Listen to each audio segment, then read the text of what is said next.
दोस्तों, आज की कहानी समर्पित करते हैं 14वीं सदी के महान संत, कवि और संगीतकार रह चुके सूरदास को। जी हाँ, उन्हीं सूरदास को जो आंखों से अंधे थे लेकिन अपने ज्ञान से पूरी दुनिया देखने वाले, सफल और महान कहलाए जाने वाले। हर व्यक्ति के पीछे सबसे बड़ा हाथ होता है उसके गुरु का, क्योंकि गुरु भी उस व्यक्ति के उन गुणों को निखारता है जो उसे महान बनाते हैं। ये बात सूरदास ने अपने युवावस्था में आते आते समझ ली थी। सूरदास ने अपने लिए उचित गुरु की तलाश शुरू की, एक ऋषि गुरु के रूप में उसे पसंद आए। सूरदास उस ऋषि के पास पहुंच गया और उनसे जाकर विनती की कि वह अध्यात्म की शिक्षा उसे दे। ऋषि पहले से सूरदास के सभी गुणों के बारे में जानते थे, साथ में ऋषि को ये भी पता था सूरदास अपने क्रोध पर कभी भी काबू नहीं रख पाता है। ऋषि ने सूरदास को एक शर्त पर अध्यात्म की शिक्षा देने का वचन दिया। ऋषि ने कहा, मैं जो कहता हूँ वह तुम करो, और जब मुझे लगेगा कि तुम शिक्षा के लिए तैयार हो तभी मैं तुम्हें अपना शिष्य स्वीकार करूँगा। सूरदास को भी इस शर्त से कोई दिक्कत नहीं थी। सूरदास बोला, गुरुजी, आप मुझे चाहे अपना शिष्य स्वीकार करें या ना करें, मैं आपको गुरु स्वीकार कर चुका हूँ और अभी से मैं आपकी हर बात मानने के लिए तैयार हूँ। बताए मुझे क्या करना होगा। गुरु ने उससे कहा, आज से 1 महीना खत्म होने तक तुम्हें अपने दिनचर्या में होने वाली हर क्रिया के साथ भगवान का नाम जपना होगा। अगर तुम ऐसा कर पाते हो तभी तुम मेरे पास आना, वरना अपने लिए कोई दूसरा गुरु तलाश लेना। सूरदास वहीं से भगवान का नाम जपता जपता अपने घर लौट गया। तभी से शुरू करके 1 महीने तक उसने निरंतर हर काम के साथ भगवान का जाप कभी नहीं बंद किया।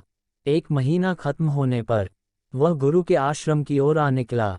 जब वह आश्रम के काफी करीब पहुंच गया तब रास्ते में एक सफाई कर्मचारी कचरा साफ कर रहा था, जिसके पास से जब सूरदास गुजरा तो सूरदास के कपड़ों पर गंदगी लगने से उसके कपड़े खराब हो गए।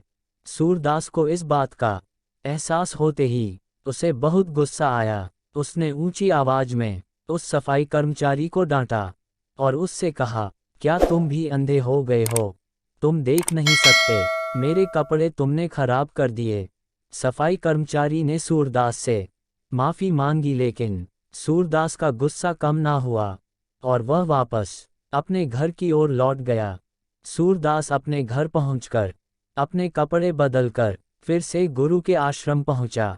गुरु ने सूरदास से कहा, मुझे लगता है तुम अभी तैयार नहीं हुए हो, तो तुम्हें 1 महीना और यही जाप निरंतर चालू रखना पड़ेगा। सूरदास गुरु की बात कैसे टाल सकता था। उसने गुरु के पैर छुए और वापस भगवान का जाप करते करते अपने घर लौट आया और भगवान का जाप करते करते ही 1 महीना और बिता दिया। एक बार फिर से सूरदास साफ सुथरे कपड़े पहनकर गुरु के आश्रम की तरफ आ निकला। इस बार फिर से रास्ते में वही सफाई कर्मचारी था और जब सूरदास उसके पास से गुजरा तो फिर से उसके कपड़ों पर गंदगी उड़ने से सूरदास के कपड़े खराब हो गए और इस बार तो सूरदास का गुस्सा 7वें आसमान पर था।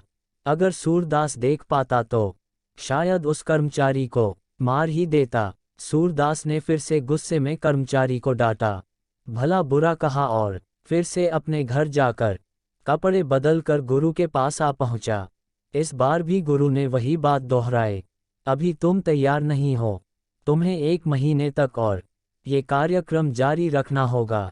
सूरदास फिर से गुरु के पैर छूकर भगवान का नाम जपते जपते अपने घर लौट आया। 2 महीनों से भगवान का नाम जपते जपते सूरदास को अब भगवान का नाम जपने की जैसे आदत हो गई थी। तीसरा महीना कैसे बीत गया उसे पता भी नहीं चला। महीना खत्म होने पर सूरदास फिर से अच्छे कपड़े पहनकर गुरु के आश्रम की तरफ चल निकला। आश्रम के पास आते ही फिर से वही सफाई कर्मचारी वहां पर सफाई कर रहा था। सारी घटना वैसी की वैसी दोहराई गई। फर्क सिर्फ इतना था कि इस बार सूरदास को तनिक भी क्रोध नहीं आया। इस बार जो हुआ, उसने सफाई कर्मचारी को आश्चर्यचकित और गुरु को खुश कर दिया। अपने कपड़ों पर गंदगी उड़ने के बाद भी सूरदास हाथ जोड़ते हुए सफाई कर्मचारी को धन्यवाद बोला।